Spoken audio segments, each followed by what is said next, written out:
இருவரும் பொடி நடையாக அமெரிக்காவை வலம் வருவோம்.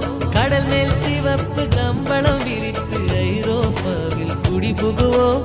நம் காதலை கவி பாடவே செல்லியின் வைரனின் கல்லறை தோக்கத்தை கலைத்திடுவோம்.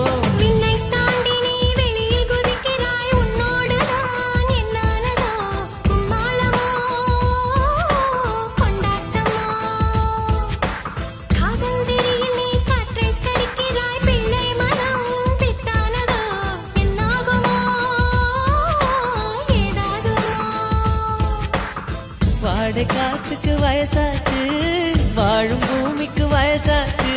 கொடியுகம் போனால் என்ன, காதலுக்கு எப்போதும் வயசாகாது.